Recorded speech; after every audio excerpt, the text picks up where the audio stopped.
If you begin seeing anything on the news, talking to your neighbors, what we have seen, tragic floods.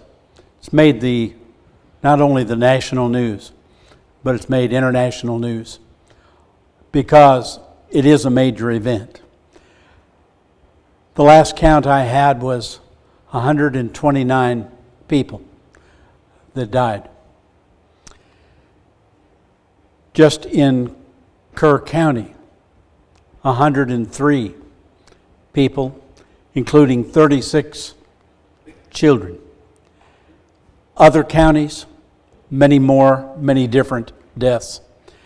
And still, approximately 170. There is a stretch 60 miles long along that river, as wide as the valley that it went through. The debris many feet deep with concrete and vehicles. So it's a tragedy. And the problem comes with tragedies is it causes people to question God, to question life, to question the National Weather Service, to question government, to question their neighbors. Because we don't know what to do with it. And so I always come back to this story about Peter because it illustrates to me a concept concerning faith and our concept of faith and trust and what it means and how it operates in our life. The apostles were out on the boat. The storm came. Now you got to remember, at least some of these apostles made their living by fishing on the Sea of Galilee. They knew about storms. This was not an uncommon event for them. But this storm was bad enough that they were extremely scared. And for whatever reason, Jesus chose to walk across the water. And as they saw him, they had no idea what it was, because people can't walk on water. We know that. But there he was. So they thought this must be a spirit, a demon, an evil being, or maybe a good being, but it was. And they cried out. And Jesus made a simple statement. When Peter said, "Lord, if it is you, bid me come to you." Why in the world? I'm going to tell you what. Be careful what you ask for, because it may make demands of you that are just beyond thinking. But if it be you, bid me come to you. And Peter said, or Jesus said, "Come." Now we have an old saying that gets missaid, the proof of the pudding. Well, the proof of the pudding is actually in the eating. And it can look as nice as you want, but until you can eat it, it's not good pudding. And so the proof of the faith for Peter is this: come. And now Peter is faced with a choice. I don't know what you would have chosen. I'm absolutely convinced I would have said, "No, thank you. I believe that you're Jesus, but I'll stay right here in the safety of the boat." But Peter said, or Jesus said, "Come." And Peter does the unthinkable to me. He got out of the boat. And he starts walking. And then he begins realizing, I'm walking on water. Seeing the wind, seeing the waves. I've often wondered if he turned around and saw the boat back there. And he began to sink. Of course, the solution to that was Jesus saved him, and then Jesus told the apostles, O ye of little faith. I have read I don't know how many sermons, and I've listened to preachers preach on this, and they always go to the last part. And they go to that part where Peter failed. He took his eyes off of Jesus. That's the phrase that is used in almost every sermon. But I'm more impressed with the first part. He got out of the boat. The amount of faith that he had in Jesus. If Jesus says, come, and that means walking across, not just walking across water, but walking across a sea that is in tempest with the waves. And Peter got out of the boat. So when we talk about faith, I like to come back and use this illustration. Because that's Peter's faith. Peter had enough faith not only to recognize Jesus as Jesus, but he had enough faith to get out of the boat. Wow. I don't know if you remember, but some years ago, I believe it was one of the sporting goods thing. I don't want to give them free advertising, but their advertisement was, just believe. And every time I heard that, I asked a simple question. Believe what? Just believe. And it reminded me of a dumb old joke that's not really funny, where the drunk said, I believe I'll have another drink. Well, that's not what they meant. What was it that we are supposed to believe? I believe a lot of things. Some of them aren't true, but I believe. So when we talk about belief, one of the first questions is, believe what? And then a related question, but actually different. I believe who? And so I want to show you tonight, the Bible actually uses two different phrases in talking about faith. It may use more than that, but I'm just going to deal with the two. The first concept is, I believe that. How many of you have used that phrase? And the answer is all of you have. And so we talk about believing a concept, believing an argument or a statement that is being made. The other way that it's used is I believe in. And this is going to talk about the nature of faith that actually begins to act upon the faith in a proposition. I'll come back to that. I believe that. It is an acknowledgement of a concept as being true. For example, many of these are just about life. I believe I have $1,329.57. So, is that true or false? And the answer is, it's what I believe. Another statement. I believe that my mother was Shirley. And many of you are convinced of that. But I could have been. Another statement.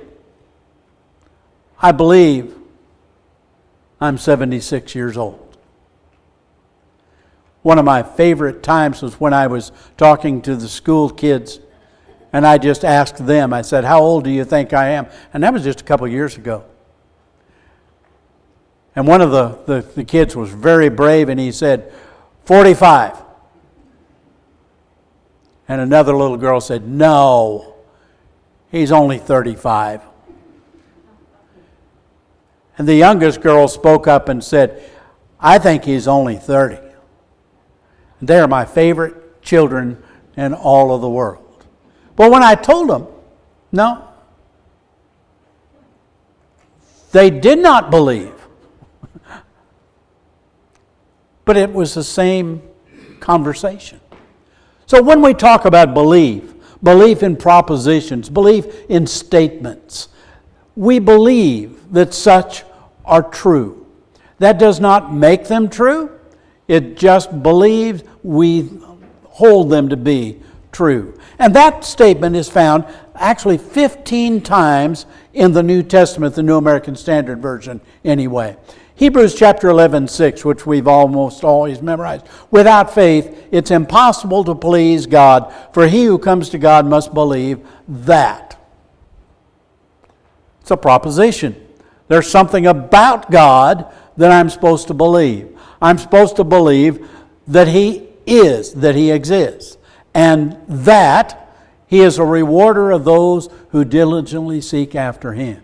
And this is the belief in a proposition. Now, I'm going to tell you, I believe, y'all catch that, I believe Satan believes that.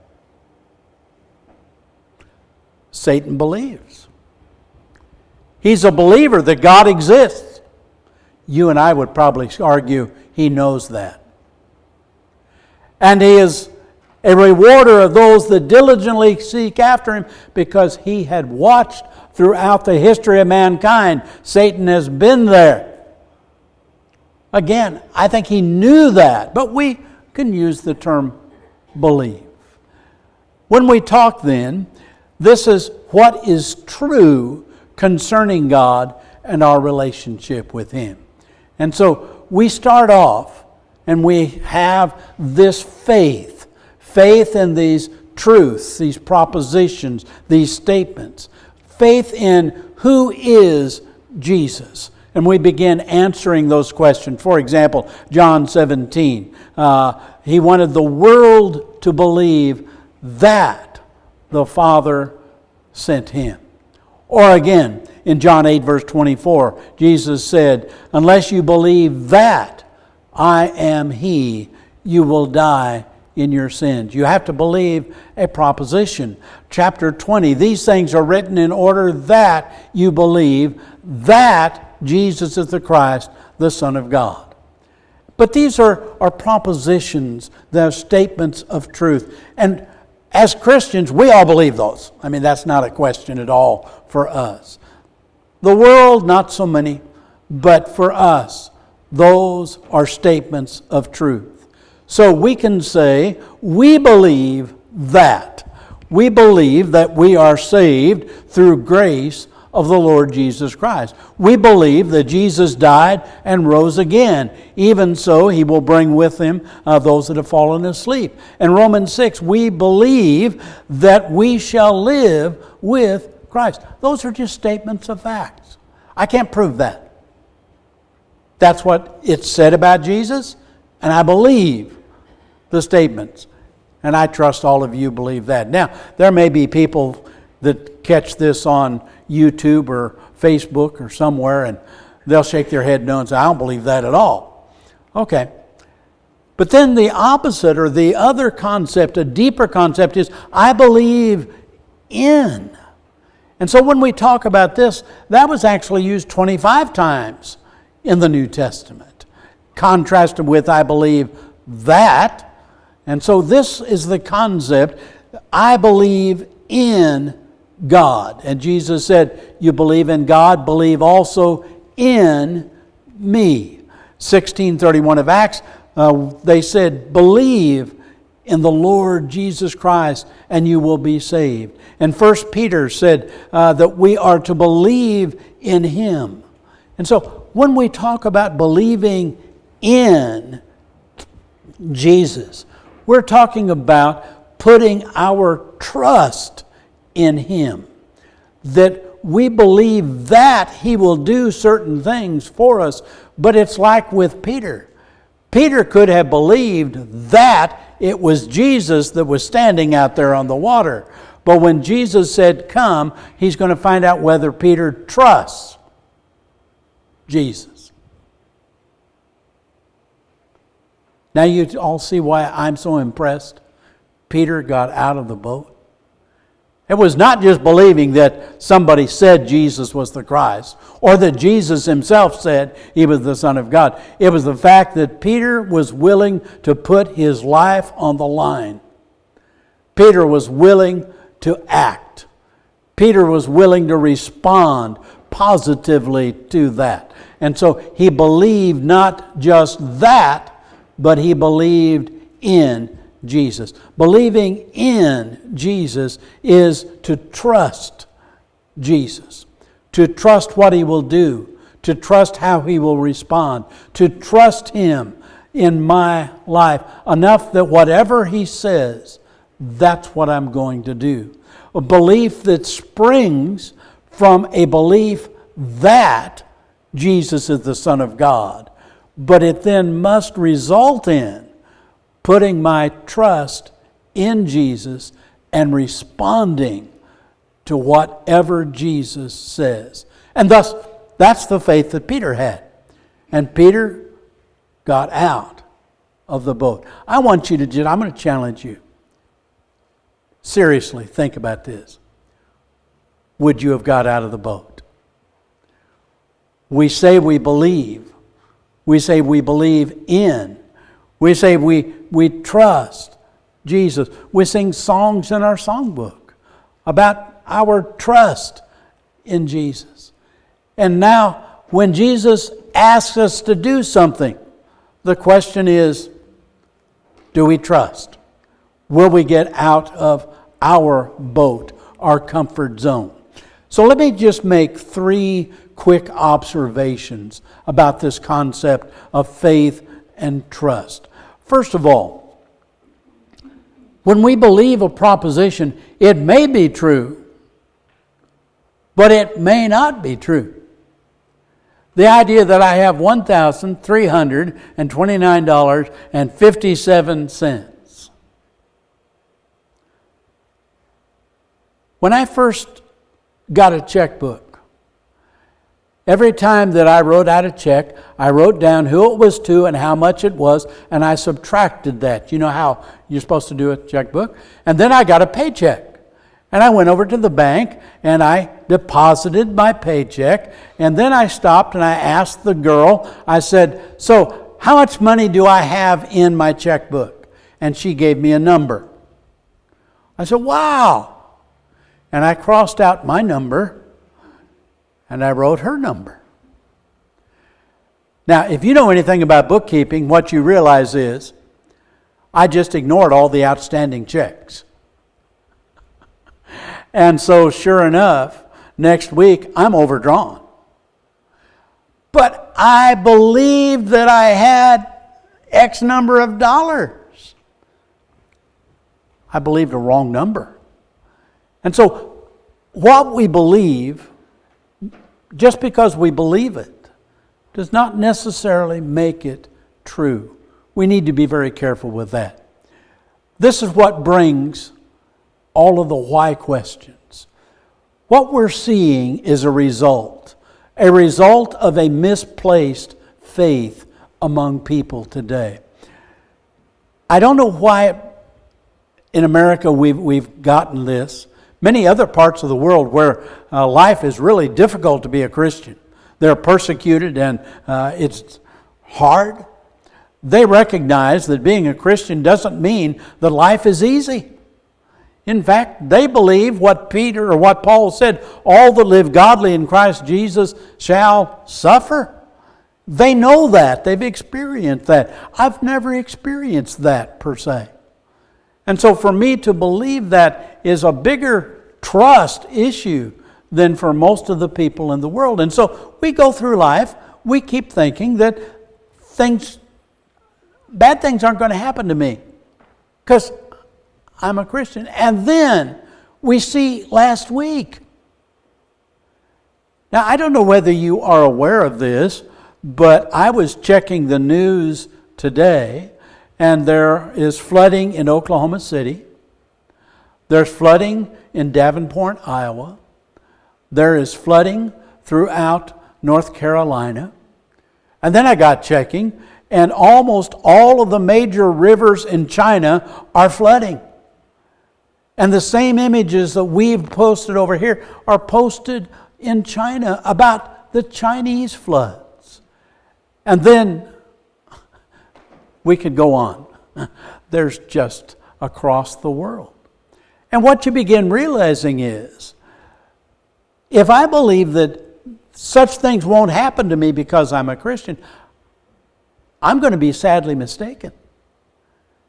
And if I've put my faith in that, and my faith in God is based upon a false concept of God, I will probably lose that faith in God. And that's happening right today. And I believe that I can understand that. Years ago, a rather well-known preacher took his wife out to dinner. And everything was good. And as they were finishing up, she looked across the table and she said, "You need to take me home. I don't feel good." And they got up and paid the bill. And when they got into the car, she looked across the seat and she said, "You need to take me to the hospital. I really don't feel good." And he got her to the hospital, and they never made it into a room, and she died. She was perfectly healthy as far as she knew and he knew when they started out for dinner that night. And the problem that he had with that is, how do you deal with that? And so I've said several times, he was kind of a strange person. His first reaction was, I'm going to write down how I feel about this every day. And he got a notebook, and every day he wrote down how he was feeling about this and his wife dying in such a manner. And he kept that journey going on. And then finally what he did was, he compiled all of those feelings and he began reading. And he read every book he could find that dealt with the grieving when your spouse passes away or anybody else.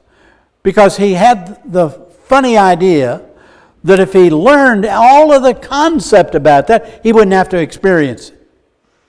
And you all realize, learning all of those concepts, all he realized was what was coming next. And he had to go through every step that everybody goes through in the grieving process. And so he started holding a meeting and teaching about that. And I used those tapes, and I got a class together. And when I was there in Tucson at that point in time, we had 31 widows in our congregation. And they all signed up for this class. And then a lot of others. So I had to have 3 different classes going. And we just played the tapes of the meeting, and we talked about it. And almost, if not all of them, I don't remember exactly, almost every one of these widows commented the fact that they had buried a husband. One lady had buried 3 of them. But the statement was this: child. And that was far more difficult. As a husband, I find that difficult to believe. But it's not. And so the idea that we had all of these children die in the same tragic event, and each parent is going to have to go through that event, and each couple is going to go through this event. And many of these children were at religious camps where they were learning about God and the Bible, and they died. What are the parents supposed to do? And so if you believe that God protects you and your family from all harm, last week is going to be devastating to your faith. It's going to be really difficult for you to trust the promises of God. But the problem is not the promises of God. The promises, you made a mistake. God didn't promise that. God never said that He would do that. And so the mistake is you believed a lie. You believed what was not true. And that's a problem. Second of all, faith comes in degrees. When you were first converted, gung-ho. But then you've not experienced a lot of the problems with churches, problems with unbelievers, problems in your... And so this comes... But faith in the Bible is said to be in degrees. Just go back to Matthew 14. O ye of little faith. And I have experienced this, and you've experienced this, that our faith grows. And the more that we trust God and He fulfills what He has said, the deeper our trust will grow in God. And if you prepared for events like this last week, it's not easy, but you will make it through on the other side and still be a believer. But if you have a shallow faith, you may not make it through to the other side. You may be convinced. Without talking positively for or against, Billy Graham had a roommate. And they went through college together and seminary together, and they both became preachers. And you all know the story of Billy Graham, and what he all teaches sometimes has problems, but his roommate was a better preacher than Billy Graham. A better orator, just he could move people even more so. And all of a sudden, during the Vietnam War, you remember that episode where they dropped the bombs on the Vietnamese village, and this one girl is running from the village, and she's just burned, and her clothes are burned, and in her face she had these brilliant green eyes. And this fella took one look at that, closed that book, closed his Bible, and walked away from what he understood as Christianity. Never to preach again. Never to worship God again. Did he believe? You know, that's a question we are not fit to answer. We don't know. I think he believed what he believed. But now he doesn't believe what he did believe. Faith changes. And I've watched this with people. And people come to faith, and for a while, Luke chapter 8 says, for a while they believed, and then in the time of temptation and problem, they fall away. And so faith comes in degrees. So I'm going to tell you, you need to protect your faith. You need to do whatever you can do to make sure that your faith is not, O ye of little faith, but of great faith. And that brings me to the third one. Faith can actually just fail completely, to the point that you walk away. Almost every one of us can name names here. And having preached for 50 years, I can name probably more names than you can. just people that we converted and were baptized, and for a while they were faithful, and then something happened in their life, and they lost their faith. So the admonition, Revelation chapter 2, verse 10, and Jeff, we usually just quote the last part of this, but I want you to see the whole verse here. Do not fear what you are about to suffer. Behold, the devil is about to cast some of you into prison. So you will be tested, and you will have tribulation for 10 days. And now our phrase, be faithful unto death, and I will give you the crown of life. In every part of life, you will be tested. You will be tempted. There will be another choice put before you to choose not to trust, to choose not to believe. And what we need to do is prepare ourselves for those very tests so that when it happens, we don't fail, but we will be faithful unto death. I can say this because most of you, some of you are new, or Matthew, you didn't meet my mom and dad. When I was in high school, I had a little sister, surprise baby, my mom and dad had. And she died, 3 years old. My mom and dad went through a crisis of faith. Why? How could this happen? Why did God allow this to take place? And all of the questions that you can ask. And I still remember talking to my dad, and he quoted from the story of David when David's child died. And David got up and cleaned himself up and went in and worshiped God. And his statement was this: he can't return to me, but I can go to him. And my dad said that about my little sister. She can't return. And because of the way she died and what she died of, we would not have asked that of her. But my dad and mom made up their minds. They were going to go where she was. I don't know if that's the best reason, but if it gets you to heaven, it's a good reason. If it causes you to serve God your whole life, it's a good reason. And so we are to be faithful unto death. So why did all this happen this week? I don't know.